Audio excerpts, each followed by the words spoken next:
कादंबरी या पेपरमध्ये आज आपण एका कवीने, नाटककाराने लिहिलेल्या कादंबरीचा अभ्यास करणार आहोत.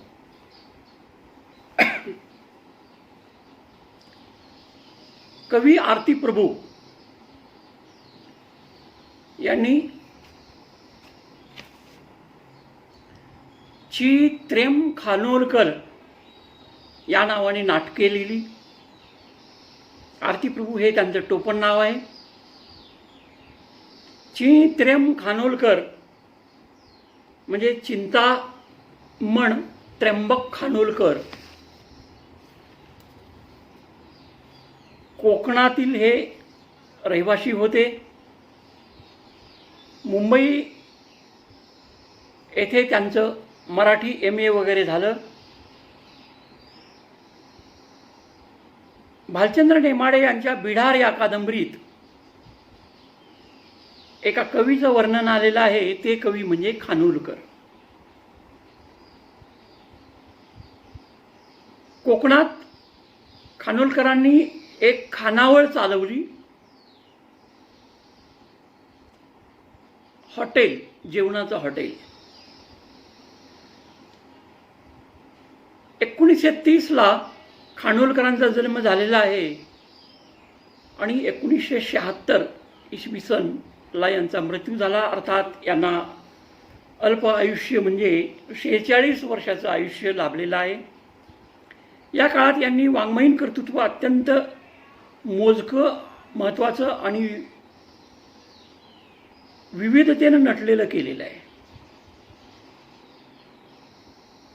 त्यांनी कथा लिहिल्या. कवी, कथाकार, कादंबरीकार आणि नाटककार म्हणून त्यांना प्रसिद्धी मिळाली. आणि भरपूर साहित्य निर्मिती करणारे, कमीत कमी काळात भरपूर साहित्य निर्मिती करणारे प्रतिभासंपन्न ख्यातनाम साहित्यिक म्हणून त्यांना लौकिक मिळाला. जोगवा, दिवे लागन आणि नक्षत्रांचे देणे हे त्यांचे कविता संग्रह प्रकाशित आहेत. त्यांना राज्य शासनाचे पुरस्कार मिळालेले आहेत. सनई, रानपाखरू हे कथासंग्रह, कोंडुरा, त्रिशंकू, गनुराया आणि चानी,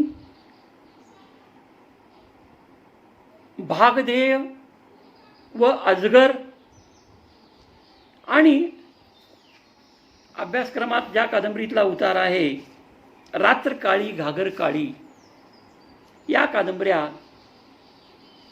त्यांच्या प्रसिद्ध झालेल्या आहेत. तसेच 1-0 बाजीराव, अवध्य, सगळे सोयरे इत्यादी नाटके आणि वारा वाहे ऋण जुना हा ललित लेखांचा संग्रह प्रकाशित झालेला आहे. त्यांची जी एकूण वैशिष्ट्ये आहेत, म्हणजे अगदी कवितेमध्ये तर काव्य भरपूर आणि वेगळ्या पद्धतीनं आहेच, पण त्यांच्या गद्य लेखनात सुद्धा म्हणजे कादंबरीत सुद्धा काव्यात्मकता, प्रतिकात्मकता, गूढता आणि संवेदनशीलता ही त्यांच्या लेखनाची वैशिष्ट्ये गद्य आणि पद्य या दोन्हीही लेखनामध्ये दिसून येतात. अभ्यासक्रमातील रात्रकाळी घागरकाळी ही कादंबरी संज्ञा प्रवाहात्मक कादंबरी म्हणून अभ्यासक्रमात त्यांनी तो विभाग केलेला आहे अभ्यास मंडळाने. संज्ञा प्रवाहात्मक, संज्ञा म्हणजे मन, मनातील संज्ञा म्हणजे मनात जे वेगवेगळे चांगले वाईट विचार येतात, सुष्ट दुष्ट विचार येतात,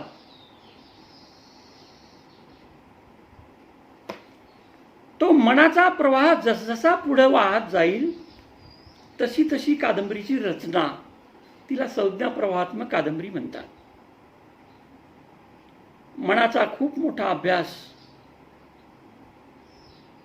अगदी जागतिक पातळीवर सिग्मंड सिग्मंड फ्राईड या मानसशास्त्रज्ञ आणि विचारवंतांनी केला. त्यांनी मानवी जो मेंदू आहे, जे मानवी मन आहे, त्याच्यातील सबोध मन आणि अबोध मन याचा अभ्यास केला. त्याच्यावर आधारित त्यांनी शोध लावले. अगदी नंतर डॉक्टरी व्यवसायामध्येही, मेडिकलमध्येही, सायन्समध्येही त्यांच्या या मानसशास्त्रज्ञांनी लावलेल्या शोधांचा उपयोग वेगवेगळ्या शास्त्रांमध्ये झाला. तसंच वाङ्मयामध्ये मनाचं प्रतिबिंब पडलेलं आहे आणि तेच संज्ञा प्रवाहात्मक कादंबरीत येतं. या कादंबरीतला जो उतार आहे अभ्यासक्रमात, याच्यामध्ये काही पात्र आलेली आहेत. ती पात्र अगोदर आपण लक्षात घेऊ. याच्यामध्ये यज्ञेश्वर बाबा नावाचे एक गृहस्थ आहेत. कादंबरीतलं संपूर्ण वातावरण हे कोकणातील आहे. समुद्रकिनारी असलेलं हे छोटंसं गाव. यज्ञेश्वर बाबा हे वडील आहेत. त्यांना एक मुलगी आहे. त्या मुलीचं नाव आहे लक्ष्मी. तर लक्ष्मीच्या जीवनातील, लक्ष्मीच्या मनातील, तिच्या मनाचा प्रवाह जसा जसा जातो तशी तशी ही कादंबरी वृद्धिंगत होते, डेव्हलप होत जाते. तर लक्ष्मी ही यज्ञेश्वर बाबाची मुलगी आहे. या कादंबरीत आणखीन एक पात्र आलेलं गोविंदा. गोविंदा हा त्याच गावातला एक तरुण पुरुष आहे.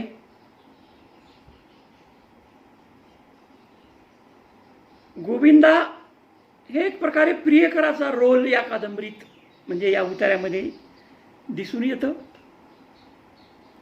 दाशा या नावाचं एक पात्र आहे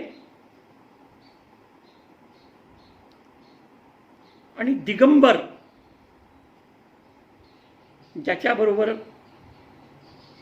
लक्ष्मीचं लग्न झालं तो नवरा. खानोलकरांच्या एकूण कादंबऱ्यांमध्ये काय, नाटकांमध्ये काय, वेगवेगळी विक्षिप्त चित्रविचित्र पात्र भेटायला लागतात. यज्ञेश्वर बाबा हे संपूर्ण कोकणामध्ये घडलेलं कथानक दाखवलेलं आहे. बाजूला समुद्रकिनारा आहे, खाडी आहे, एक मंदिर आहे, मळा आहे, गावची पाणंद शेताकडे गेलेली वाट आहे, समुद्राच्या काठापर्यंत गेलेली पाऊलवाट आहे, बैलगाडीचा रस्ता आहे,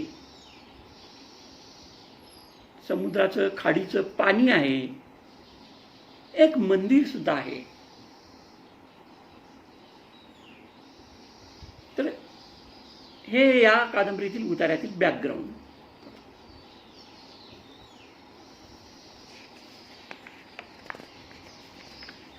या कादंबरीमध्ये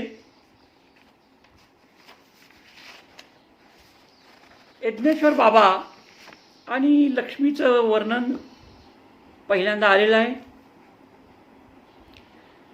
बाबांनी जे काही सांगितलं त्याचा अवमान करणं कुठल्याही क्षणी लक्ष्मीला अशक्य होतं. कदाचित त्या आज्ञेचा भंग झाला असता तर बाबा काही बोलले नसते, पण नेहमीच लक्ष्मीला दिसणारी त्या चेहऱ्यावरची आईची वत्सलता निखाऱ्यात लपून बसणाऱ्या ज्वाळेसारखी चोरली गेली असती. आणि हेच तर लक्ष्मीला नको होतं. लक्ष्मीची आई नाही, बाबाच तिला लहानाचे मोठे करतायत. आणि आई आणि वडील या दोघांचंही प्रेम या यज्ञेश्वर बाबांनी लक्ष्मीला दिलेलं आहे. अगदी कादंबरीतला जो उतारा अभ्यासक्रमातला आहे त्याची सुरुवातच अशी झालेली आहे या दोन पात्रांपासून. यज्ञेश्वर बाबा थांबलेच नाहीत. जे काही सांगायचं होतं ते झटपट सांगून त्यांनी कळसी उचलली, पाण्याचं छोटंसं भांड, कळसी, पंचा खांद्यावर टाकला आणि माडातल्या झऱ्यावर आंघोळीला गेले. पण लक्ष्मीला मात्र चाफ्यापाशी ते रेंगाळल्यासारखे वाटले. ही झाडांची नावं आहेत. माड, चाफा, कोकणातली झाडं. काहीतरी अजून सांगायचं असेल म्हणून ते मागं फिरणार असंही वाटलं, पण ते मागे फिरले नाहीत. आणखी काही त्यांनी सांगितलंही नाही. पण लक्ष्मीच्या डोळ्यावर बाबांचा पाठमोरा ठसा खूप शोषित असल्यासारखा उमटला. तर असं या कादंबरीतल्या उतार्याची सुरुवात झालेली आहे. आणि मग ही लक्ष्मी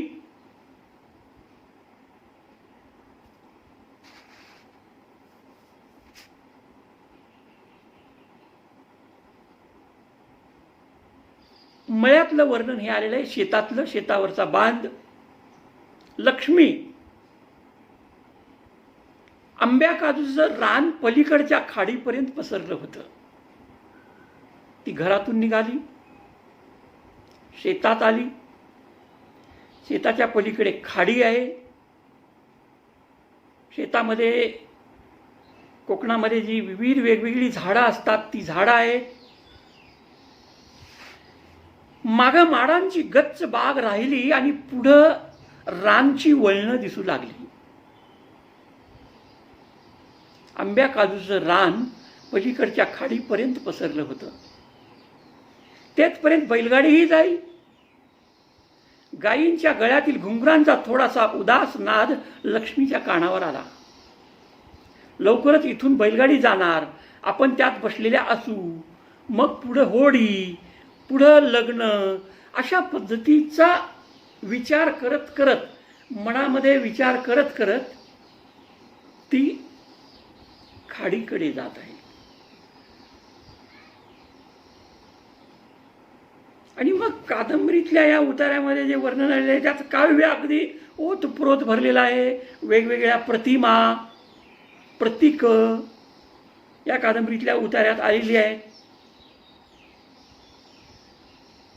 आता मळ्याची वाट वाकडी तिकडी मेर चालताना ती बाबांनी शोधलेल्या खणखणीत रुद्र म्हणणाऱ्या जोडीदाराचा विचार करू लागली. ब्राह्मण कुटुंबाचं हे वर्णन आहे. यज्ञेश्वर बाबा हे ब्राह्मण समाजाचे आहेत. त्यांची ही मुलगी. बाबा जसं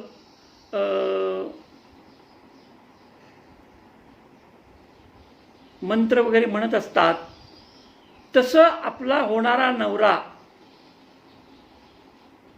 खणखणीत रुद्र म्हणणाऱ्या जोडीदाराचा विचार करू लागली. आपला होणारा नवरा तो रुद्र मंत्राचा उच्चार करणारा असेल.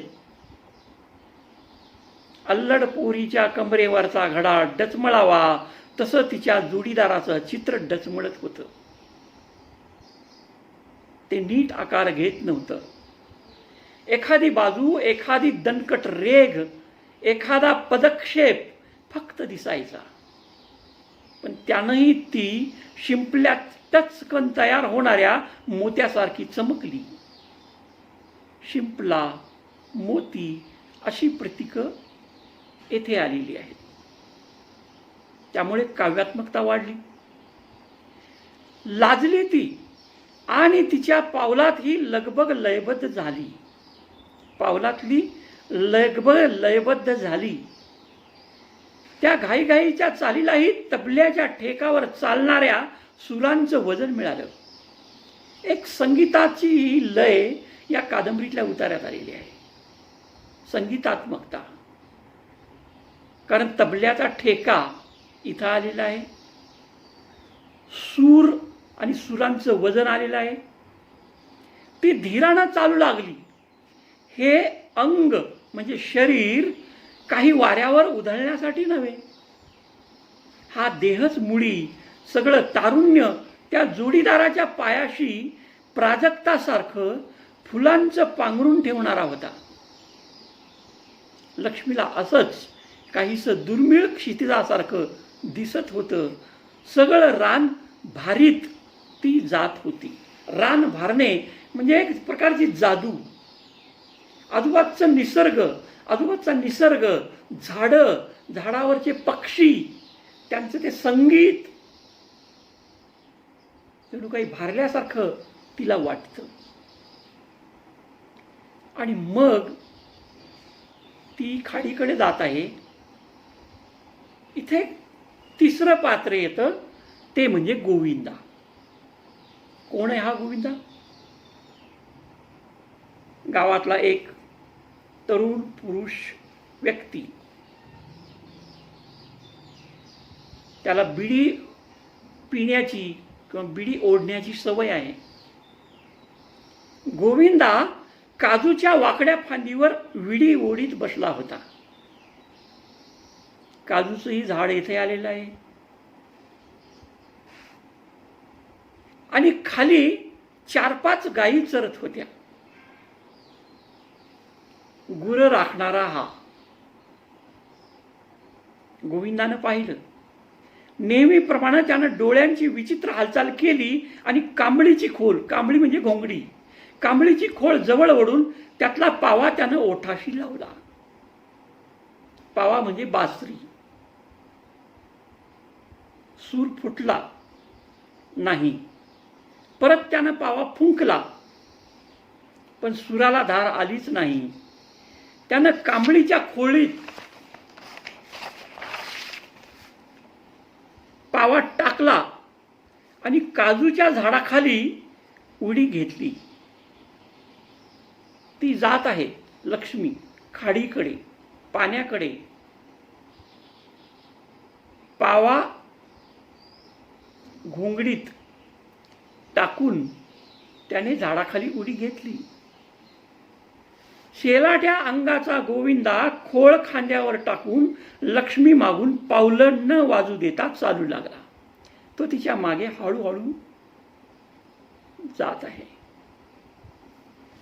त्या पाठमोऱ्या चित्राच्या चालीनं त्याचा कणा मोडल्यासारखा होत होता. लक्ष्मीला त्याचा पत्ताही नव्हता. ती आपल्याच तंद्रीत विलीन होऊन चालत होती. स्वतः निरखित चालली होती. हिरवट लुगड्याचा पदर मध्येच सैल करीत होती आणि गोविंदाचे डोळे दिव्यावरचं कीट पडल्यासारखे पेटत होते. दिव्यावरचं कोट पडल्यासारखे पेटत होते. पण त्याच्या चोरट्या चालीचा वेग वाढत नव्हता.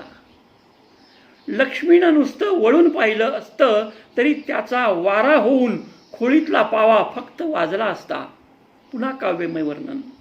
गोविंदा सावधपणे पावलं टाकीत होता, हातात काठोकाठ भरलेलं तेलाचं भांड असल्यासारखा.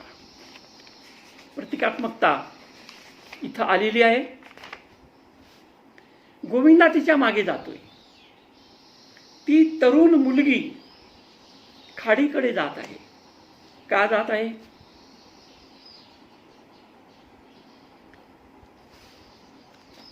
तेवढ्यात खाडीचा काठ आला. समुद्राची खाडी.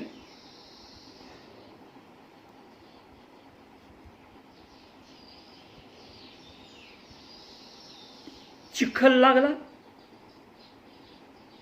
नंतर पाचोळ्याची पायवाट लागली आणि पाचोळ्याची पायवाट तुडवीत लक्ष्मी काठापाशी गेली खाडीच्या. तिनं वरच्या सांध्याकडे पाहिलं, म्हणजे वरच्या बाजूला, खाडीच्या वरच्या बाजूला. मनात म्हटलं, इथून तर देऊळ अगदी समोर दिसतंय. भरती यायला थोडा वेळ आहे. समुद्राच्या म्हणजेच खाडीच्या पाण्याच्या पलीकडे ती देऊळ आहे, मंदिर आहे आणि तिला तिथं जायचंय. सध्या ओहोटी आहे, ओहोटी लागलेली आहे, म्हणजे पाणी उतरलेलं आहे. इथूनच उतरलं तर कमरभर तर पाणी आहे. खूपदा गेले मी इथून.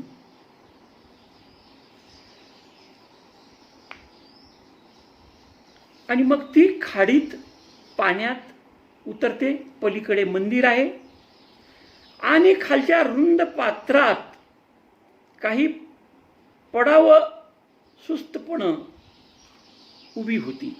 पडाव म्हणजे छोट्या छोट्या नावा. दिवसाची नुकती मावळती झळाळी त्या पाण्यावर उजळली होती. तिने विचार केला मनात, पाण्यात उतरावं का, चालत जावं का, उतरावं का. लक्ष्मी रेंगाळली. उतरावं. जोडीदार शोधलाय तो दुसऱ्या कुणी नव्हे, प्रत्यक्ष बाबांनी, यज्ञेश्वर बाबांनी. इथूनच जावंच इथून. तारणारा तोच. लक्ष्मीनं पाण्यात पाऊल टाकलं. पाणी थरारलं. पाणी हा निसर्गाचा घटक आहे. पाणी थरारलं. लक्ष्मीला उबदार स्पर्श झाला.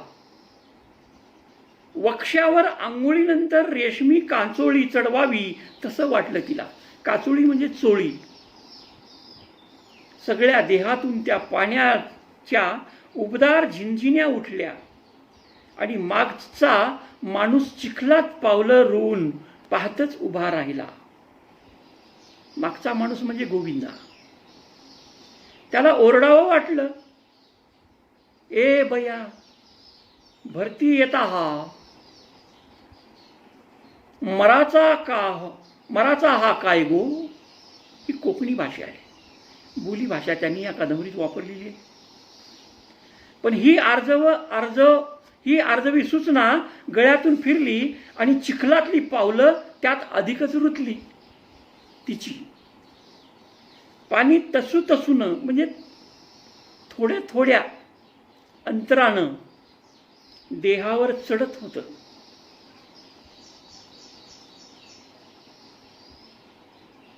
गोल नुकती ती भिजायला लागली पाण्यात. पाणी वर चढायला लागलं. तिच्या कमरेच्या वर पाणी आलं. गोविंदाच्या डोळ्यातला निळा काळा धूर दचकल्यासारखा होत होता. पण पायतळीचा चिखल त्याला सोडित नव्हता. लक्ष्मी अर्ध्यापर्यंत आली आणि तिला वाटलं पाण्यानं बहुधा फसवलंय आपल्याला. पावलं वर तरंगणार असं का वाटतंय. आपले पाय जे खालच्या वाळूत आहेत ते वर उचलले जातील असं तिला वाटतंय का. देहातल्या झिंझिन्या लोप का पावतायत. देहावरचं वस्त्र असं सुट व्हायला का पाहतंय. आणि वरून एक मातीची काळी घागर उपडी वाहत का येते. तिला एक घागर दिसते. कादंबरीचं नाव रात्र काळी घागर काळी असं आहे. येथे रात्र काळी नावाचा हा अर्धा भाग प्रतिकात्मक आहे आणि घागर काळी हेही प्रतिकात्मक आहे. मानवी देहासाठी, शरीरासाठी माठाची म्हणजेच काळ्या घागरीची इथं प्रतिमा आलेली आहे. आणि रात्र काळी हे मानवी मनासाठी, मानवी मनातल्या सुष्ट दुष्ट विचारांसाठी काळ्या रात्रीची प्रतिमा आलेली आहे. तर मानवी मन आणि शरीर अशी ही एक प्रतिकात्मक कादंबरी चित्र्यम खानोलकरांनी लिहिलेली आहे. ते कवी होते, नाटककार होते आणि कादंबरीकार सुद्धा होते. म्हणून त्यांच्या कादंबरीत सुद्धा काव्यमयता आलेली आहे, नाट्यात्मकता आलेली आहे. काळी घागर उपडी वाहत का येते. फोडासारखी का दिसते ती. निळसर पाण्याला आतून सारखी खेच होती. पाणी कमरेवर केहत सरकलं होतं. पुढचा काठ अजून 20-25 हात दूर होता आणि घागर वेगानं जवळ येते. ती उलटी होऊन बुडतही नव्हती. कुणी बुडालंय का वरच्या सांध्यावर. खाडीच्या वरच्या बाजूला कोणी जीव दिलाय का, बुडालाय का? आणि नुकतीच घागर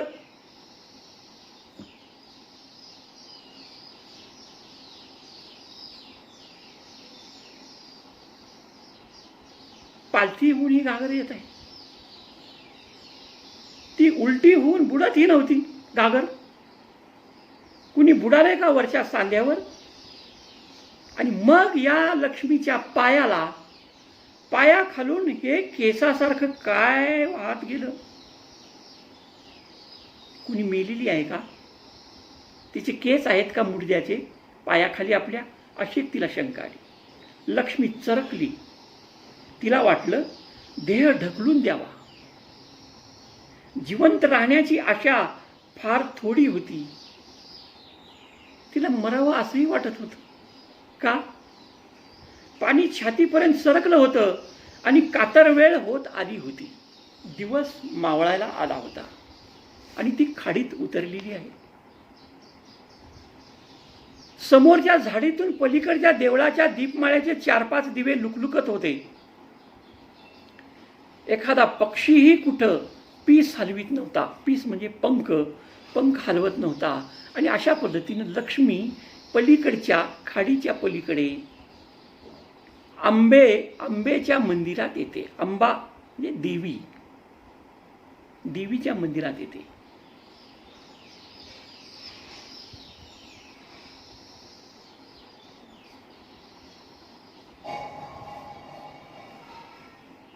लक्ष्मी पाण्यातून जात आहे. लक्ष्मीनं आंबे म्हणून डोळे झाकले.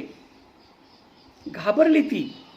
अजगराच्या डोळ्यातून उमटलेल्या प्रतिबिंबासारखा तो नदीकाठ दिसत होता.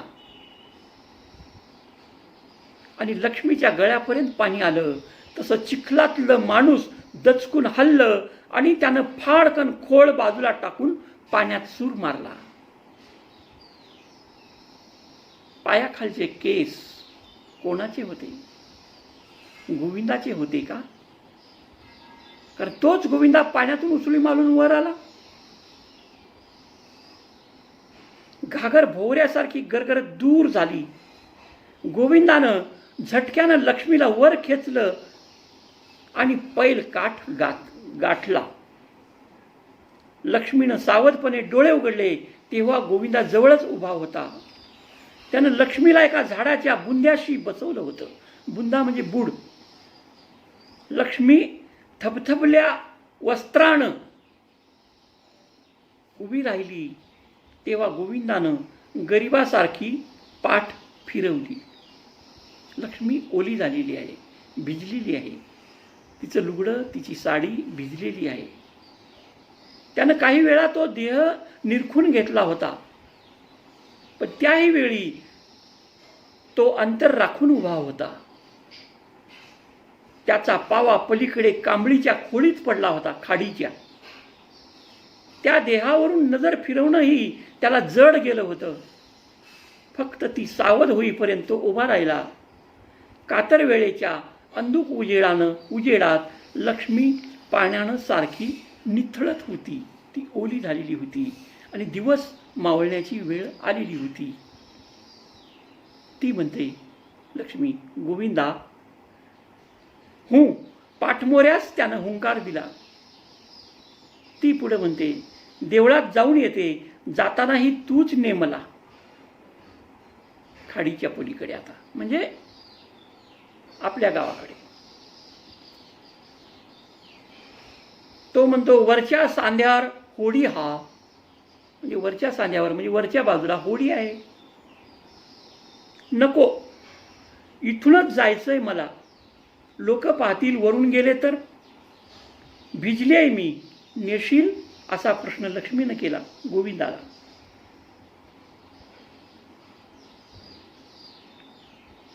नेन बापडो, तो म्हणतो. नेन बापडो म्हणजे घेऊन जाईल, पण बेगी ये, जा. आणि मग लक्ष्मी त्या देवी आंबेच्या दर्शनाला जाते. ती देवी अष्टभुजा देवी होती. पुरुषभर उंचीची मूर्ती होती देवीची. तिची ओली पावलं तिच्या मागून उमटत जात होती. ओल्या अंगानं ती मंदिरात गेली. पाणी अजूनही चोर पावलांनी तिचा पाठलाग करीत होतं. लक्ष्मी गाभाऱ्यात जाऊन डोळे मिटून क्षणभर उभी राहिली. गळ्यापर्यंत आलेली भरती आंबेनं सहज दूर केली होती आणि बाबांनी निवडलेल्या जोडीदाराची ही कूड सुखरूप राखली होती. कूड म्हणजे शरीर, कुडी आपण त्याला म्हणतो. देवीचं, अष्टभुजा देवीचं, जीभ बाहेर काढलेल्या देवीचं, हातात शस्त्र घेतलेल्या देवीचं तिने दर्शन घेतलं. ती काळी कंच पाषाण मूर्ती लक्ष्मीनं डोळे मिटून पाहिली. मिटल्या डोळ्यांपुढे चंद्रकोरीहून शीतल अशी प्रभा पसरली. तेव्हा तिनं डोळे उघडले आणि वाकून 5 वेळा नमस्कार केला.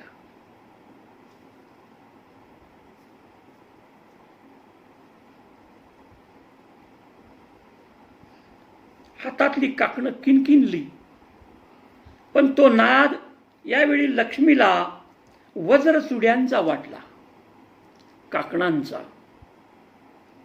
रौद्र रूप धारण केलेल्या देवीनंही तो ऐकला असेल का, असं तिच्या मनात येतं. म्हणून ही संज्ञा प्रवाहात्मक कादंबरी. कारण दारातल्या चाफ्यासारख्याच त्या समयाही पाची ज्योतीतून तिला दचकल्यासारख्या दिसल्या.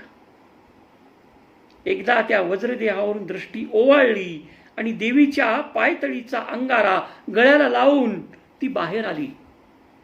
परत येताना तिनं आपल्या जोडीदारासाठीही आयुरारोग्य मागितलं होतं. आपल्या होणाऱ्या जोडीदारासाठी तिनं आयुष्य, दीर्घायुष्य मागितलं. आणि मग ती दीपमाळेपाशी आली देवीचं दर्शन घेऊन. आणि मग तिनं समोर पाहिलं, पल्याडच्या झाडीतून नुकतीच चंद्रकोर चढत होती. रात्र पडत होती, रात्र येत होती. चंद्राची कोर वर येत होती आणि पाण्यावरही एक काळी चमक थरथरत होती. रात्रीच्या अंधाराची सावली म्हणा, अंधाराची छाया म्हणा, अंधाराचा गुडूप दाट अंधार, त्याचा तवंग खाडीच्या पाण्यावर चमकत होता. गोविंदा पाण्याकडे पाहत होता, उभा होता. त्याची कांबळ्याची खोळ पल्याड होती खाडीच्या. आता ते मंदिरात आलेले आहे. चल, लक्ष्मी म्हणाली. हा. गोविंदानं दचकून मागं पाहिलं आणि तो पाण्यावर उपडा पडला. गोविंदा पोहायला लागला. गोविंदा पाण्यावर उपडा पडला, पालथा पडला. आणि मग तिला म्हटला, बस पाठीवर. केस गच्च धर, घाबरा नको. गोविंदानं थोडक्यात सूचना दिली. लक्ष्मी त्याच्या डोईचे केस घट्ट धरून निर्भयपणे त्याच्या पाठीवर बसली. गोविंदा माशासारखा तरंगत मध्येच आला आणि लक्ष्मी परत एकदा दचकली. ती घागर तिला आठवली. याच ठिकाणी पायांना कुणाच्या तरी लांबसडक केसांचा स्पर्श झाला होता. कुणी बुडालं होतं का? घागर अजूनही उपडी उपडी वाहत असेल का? खालच्या रुंद पात्रातून वाहत असेल ती, कधीच उलटी होऊन बुडणार नाही का? घागर. लक्ष्मी विचार करता करताच काठावर येऊन पोचली होती. भरतीचं काळशार पाणी तुडूंब भरलं होतं. आता खाडीला भरती आलेली होती. पाणी वाढलं. जाताना कमी होतं, येताना जास्त होतं. पण गोविंदानं तिला पिसासारखी आणली. पीस म्हणजे पंख. अजात पाठीवर आणला तो. कुठं धक्काही लागला नाही, कुठं धक्काही लागला नाही. मघाची चिखलवाट भरतीच्या पाण्यानं भरली होती आणि गोविंदाच्या कांबळीची खोळ अर्धी अधिक पाण्यात बुडाली होती. गोविंदानं कांबळी उचलली, घोंगडी उचलली, काळी घोंगडी, घोंगडी ही काळी, रात्र ही काळी आणि घागर ही काळी. प्रतिकात्मक, सिंबॉलिक असं नाव कवी आरती प्रभू अर्थात चित्रम खानोलकरांनी या कादंबरीला दिलेलं आहे. गोविंदानं कांबळी उचलली, चाचपून पाहिली, त्यात पावा होताच.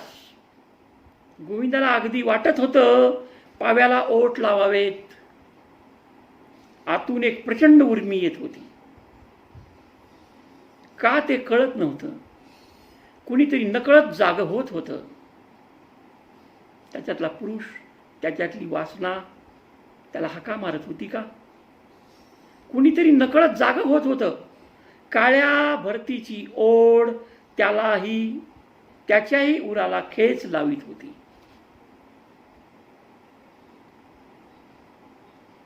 ती म्हणते, गोविंदा तुझे उप, म्हणजे तिला उपकार असं म्हणायचं आहे, फक्त उप म्हणून डॅश डॅश डॅश असं कादंबरीत वर्णन केलेलं आहे.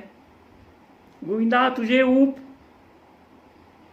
हां हां उपकार कसले गो, बुडत्या खात देवकच हो.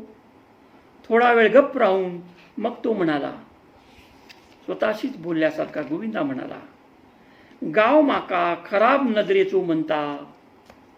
संपूर्ण गाव मला खराब नजरेचा म्हणतोय. तुला त्याचा काही अनुभव आला का? नाही ना. लक्ष्मी बारीकसं हसली, पण तिलाही भडभडून येत होतं. रात्र झाली, अंधार पडला. रात किड्यांची किर्र धून लागली होती. रानच्या जाळीतून काळोखाचे ढग दबा धरून बसल्यासारखे होते, पण लक्ष्मीची पावलं बिनचूकपणे पडत होती. ती गावाकडे, घराकडे येत होती.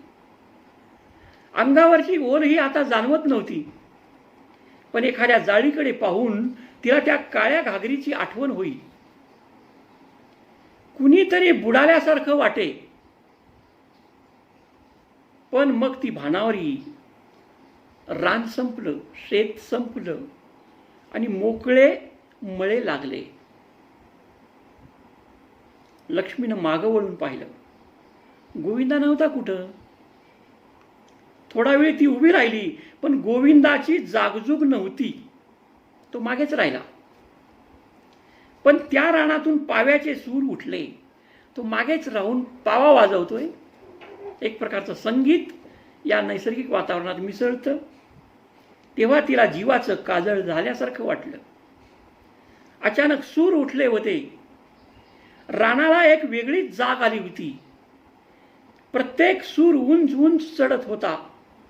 प्रत्येक सुराला काचेचा मांजा लावल्यासारखा वाटत होता. ते चिरीत होते. मनाची लय वेगळ्या वळणावर नेत होते. तरुणपणामुळे मनातील विषय वासना आता लक्ष्मीच्या मनातल्या जाग्या होत आहेत. मनाची लय वेगळ्या वळणावर नेत होते. कुणा अनामिकाच्या फक्त काळजात तो पावा कुणी खुपसून ठेवला होता. एक एक सूर म्हणजे उंच उंच उडणारी रक्ताची एक चिळकांडी वाटत होती. लक्ष्मी भान हरपून जाणीव वस्त्रासारखी फेडून ऐकत होती. मघाची भरती खाडीची परत आपला तुडुंब काळेपणा पसरून गळ्यापर्यंत चढत आल्यासारखा तिला वाटलं. आणि लक्ष्मी आपला ओला देह परत एकदा डोळाभर निरखून पाहून मळ्यावरून मेरेनं वळणं घेत निघाली. मेर म्हणजे बांध, बंधारा. मुक्तपणे सुटलेले सूर पाठलाग करीत होते आणि नजरेसमोर कळसी भोवऱ्यासारखी गरगरत होती. कुणा नववधूची पावलं घागर पाण्यात बुडवताना पाण्यानं खेचली. तिला प्रश्न पडला, कोणाचे केस होते ते खाडीतल्या पाण्यातले? एखाद्या आत्महत्या केलेल्या नववधूचे, नवीन नवरीचे, की तिचा खून झाला होता? कोणाचे होते ते केस? आपल्या पावलांना तिच्याच लांबसडक केसांचा विळखा पडलाय असं तिला वाटायला लागलं. लक्ष्मी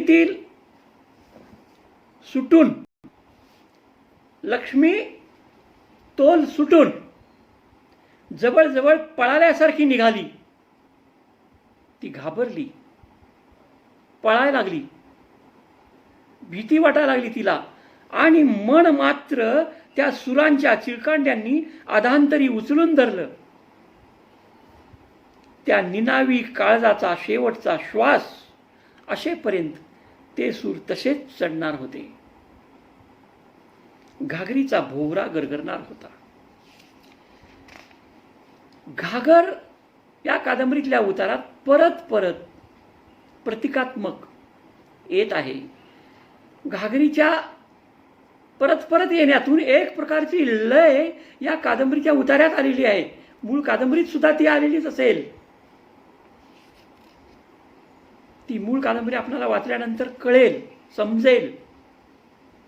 माडांच्या बागेत लक्ष्मीनं पाऊल ठेवलं आणि परत पुन्हा ती निर्धास्त झाली आणि ती आपल्या मळ्यात आली.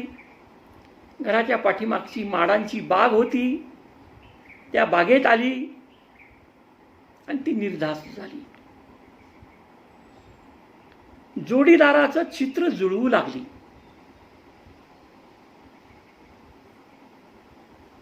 होणाऱ्या नवऱ्याचं चित्र. स्वतःच्या उफाड्याकडे पाहत ती एक एक रेघ जुळवू जागवू लागली.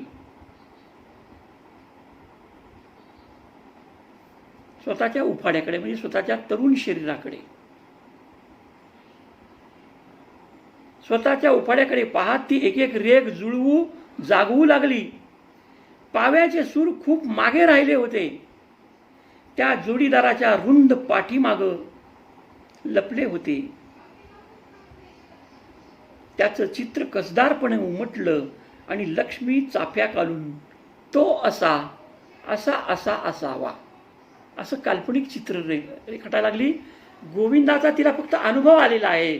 गोविंदासारखाच तो आहे की काय असं तिला वाटतं. पण वाटणं आणि प्रत्यक्षात असणं त्यात फरक निघू शकतो. असं मनाशी पुटपुटत, कसं तो असावा असं मनाशी पुटपुटत लाजत ओटीवर आली. घराच्या ओट्यावर आणि मग लाजतच आत पळाली.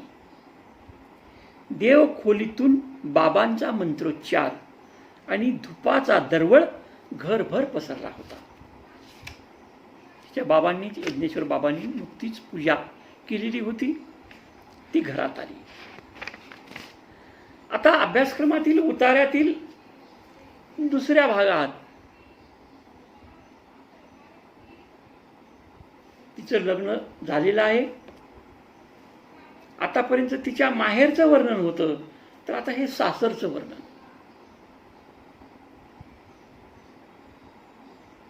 सासरी कोण होतं? नुकतंच लग्न झालेलं आहे.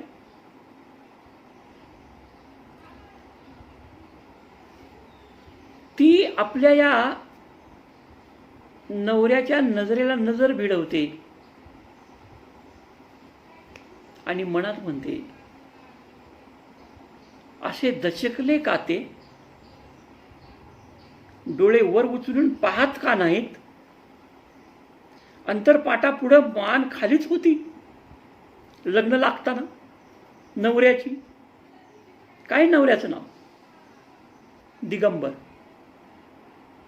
आणि नवऱ्याचा मोठा भाऊ दाशा आणि सास्त्रा. होमाभोवती फिरताना त्यांची पावलं अशी अडखळत का होती? नवरा हा अशक्त का आहे? निराश का आहे? तो कमकुवत आहे का? अशी शंका तिला आली. मग त्याची पावलं का अडखळत होती? ते मध्येच घाईघाईनं पावलं उचलीत शालूची गाठ ताणली जाई. लग्न प्रसंगी पुन्हा दबल्यासारखे चालत असं का ते? असा प्रश्न तिला पडला, तिच्या मनात पडला. मनाचा संज्ञेचा प्रवाह जसजसा वाहत जाईल तशी तशी कादंबरी ही पुढे पुढे सरकत जाते. म्हणून ही संज्ञा प्रवाहात्मक कादंबरी.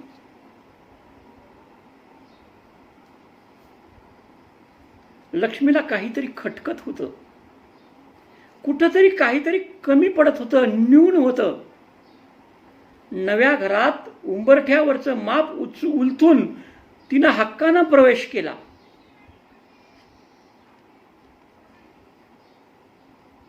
ती या घरात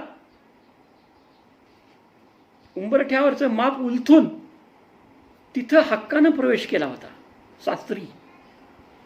पण अजूनही घराचा नवेपणा तीळभरही कमी झाला नाही.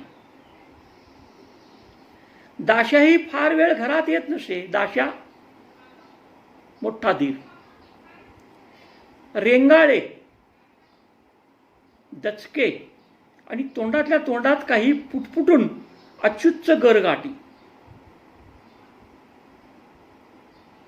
दिगंबरला कसलाच कुणाचाच अडथळा नव्हता. दिगंबर म्हणजे नवरा. तो एकटाच असायचा घरी. दुपारी कुणाचाच अडथळा नव्हता. तरी तोही परक्या पावलांनी चोरासारखा घरात वावरी. लक्ष्मीकडे चोरून पाही आणि तिनं डोळे वळवलं, हसली की त्याचा चेहराच पडे आणि तीही मार खाल्ल्यासारखी ओठ मिटून घेई. तोंड मिटून खालच्या मानेनं ती पावलं टाकीत होती. त्या जुनाट वास्तूची जमीन कशी खडबडीत होती. सासरचं घर जुनं घर होतं. त्या जुनाट वास्तूची जमीन कशी खडबडीत होती. खाचखळगेच अधिक होते. हे खाचखळगेही प्रतिकात्मक. तिच्या जीवनात, नवऱ्याच्या घरी, भावी जीवनात म्हणा, वर्तमान काळात म्हणा, खाचखळगेच अधिक होते. आणि भीतीही नुकत्या रेव्यानं सारवूनही फिक्या फिक्याच उभ्या होत्या. त्या जुनाट घराच्या भिंतीही रेव्यानं सारवूनही फिक्या फिक्याच उभ्या होत्या.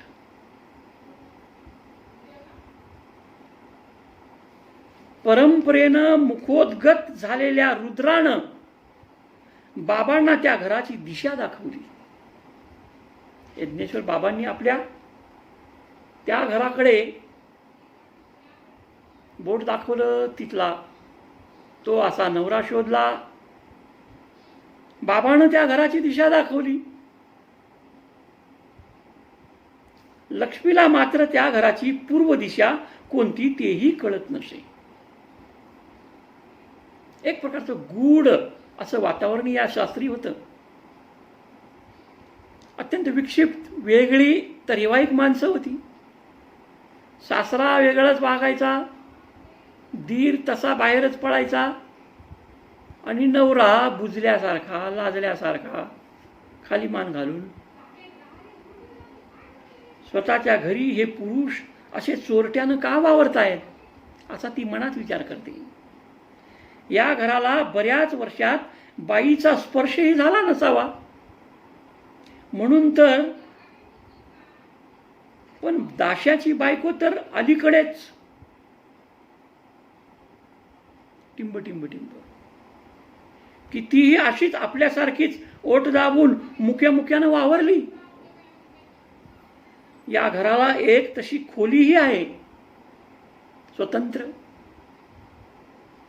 पण तिचा जोडीदार खालच्या मानेनं केळीच्या पानावर पडलेलं अन्न गिळीत होता आणि गुपचूप उठून नाहीसा होत होता. लक्ष्मी गृहिणीची चाल रीत विसरू लागली. तिचं मन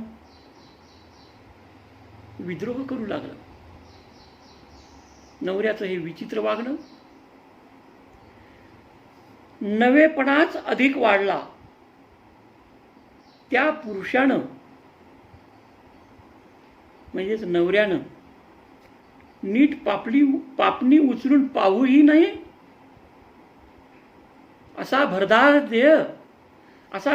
देह, तरुण उफाड्याचं हे शरीर, रुंद केसाळ छाती, त्याची नवऱ्याची खोल गहिरे डोळे, कांतिमान चेहरा आणि अंगभर मुसमुसणारी गोरी कांती हिची, लक्ष्मीची,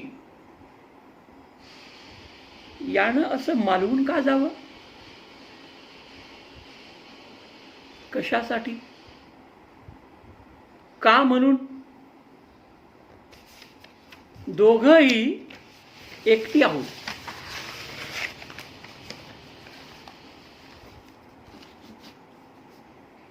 म्हणजे नवराही एकटा आहे आणि ही एकटी आहे. यानं हलकेच मागून पाठीवर थोप घालू नये. हिरव्या पदराचं रसरशीत टोक का खेचू नये? माझ्याशी धुसमुसळेपणा त्यानं का करू नये? हा उजळ उफाड्याचा देह, देह म्हणजे शरीर, उफाड्याचं शरीर, हे तरुण शरीर, घागर काळी, काळी हे प्रतीक तरुण शरीरासाठी, शरीरातील वासनांसाठी, शरीरातील नैसर्गिक भावभावनांसाठी आलेलं आहे. हिरव्या पदराचं रसरशीत टोक का खेचू नये? नवऱ्यानं हा उजळ उफाड्याचा देह या ताक मेढीच्या कोपऱ्यात उभं राहून तो चोरासारखा, दिवा भीतासारखा पाहतो. दिवाभीत घुबड या पक्षालाही म्हणतात, दिवसा भिनारा. त्या घुबडासारखा मला पाहतो तो. त्याहून त्यानं सरळ सरळ मागून येऊन आपले डोळे त्या दणकट हातांनी का झाकू नयेत? मी कसलाही अडथळा करणार नाही. हे सगळंच तर तुझं आहे. भरतीच्या पाण्यानंही याला धक्का लावला नाही. अंबेनं केवळ तुझ्यासाठीच या देहाचं रक्षण केलंय. ये ना, पहा ना डोळे भरून, असं ती नवऱ्याला म्हणते. पण तो येत नाही. का येत नाही? लक्ष्मी क्षण न क्षण एकाच ध्यासावर लोटीत होती. तिला एक आशा होती, एक ध्यास होता, एक ध्येय होतं, एक उद्देश होता. लक्ष्मी क्षण न क्षण एकाच ध्यासावर लोटीत होती, एकाच गोष्टीचा सतत विचार करीत होती की आपल्या जीवनात हा नवरा असं का वागतोय? म्हणजे गोविंदा एका बाजूला, तर हा नवरा एकदम त्याच्या उलट दुसऱ्या बाजूला, अशा पद्धतीनं वेगवेगळ्या पात्रांवर आधारित, वेगवेगळ्या स्वभावांच्या विक्षिप्त, कमकुवत, दणकट पुरुषांचं चित्रण या उतार्यांमधून झालेलं आहे. या कादंबरीतल्या उतार्यात माड, चाफा, काजू यांची झाडं आलेली आहेत, झाडांचं वर्णन आलेलं आहे. बोडगीचं बेट आलेलं आहे. खाडी म्हणजे समुद्राचं आत घुसलेलं पाणी, त्याला खाडी म्हणतात. जमिनीच्या तुकड्याला खाडी पडाव आलेला आहे. देवीचं मंदिर, त्याची दीपमाळ, अष्टभुजा अंबेचं मंदिर आलेलं आहे. दीपमाळ आलेली आहे. लक्ष्मीचं गाव, घर, शेत, तिची बाग, तिचं नंतर झालेलं लग्न समारंभाचं वर्णन आलेलं आहे. आणि शालू, तिच्या अंगावरचा शालू, अशा पद्धतीचं एक प्रतिकात्मक सिंबॉलिक नाव घेऊन आलेली ही कादंबरी, त्या कादंबरीतला उतारा आज आपण सविस्तर पाहिलेला आहे, अभ्यासलेला आहे. तर यज्ञेश्वर बाबा, त्यांची मुलगी लक्ष्मी, गोविंदा हा परका तरुण पुरुष, दाशा हा धीर, आणि दिगंबर ही पात्र या कादंबरीत आलेली आहेत. आणि लक्ष्मीच्या मनातील वेगवेगळ्या भावभावना या कादंबरीतून आलेल्या आहेत. तिचं तरुणपण, लग्न झाल्यानंतरही नवऱ्यापासून नवरा म्हणून सुख न भेटणे, अशा पद्धतीचं वर्णन या अभ्यासक्रमातील उतार्यात आहे. आणि इथं ही प्रतिकात्मक सिंबॉलिक नाव घेऊन आलेली कादंबरी रात्रकाळी, जे माणसाच्या मनातील सबोध आणि अबोध मनातील विषय वासना, भावना, काम भावना, याच्यासाठी रात्रकाळी हे प्रतीक आलेलं आहे. तर घागरकाळी हे मानवी शरीरासाठी, माणसाच्या, ते स्त्रियाचं असेल पुरुषाचं असेल, त्या शरीरासाठी घागरकाळी अशी प्रतिमा, त्या प्रतिमेचंच नाव घेऊन आलेली, काव्यमय नाव घेऊन आलेली, गूढ नाव घेऊन आलेली त्या कादंबरीतला उतारा इथं संपतोय. धन्यवाद.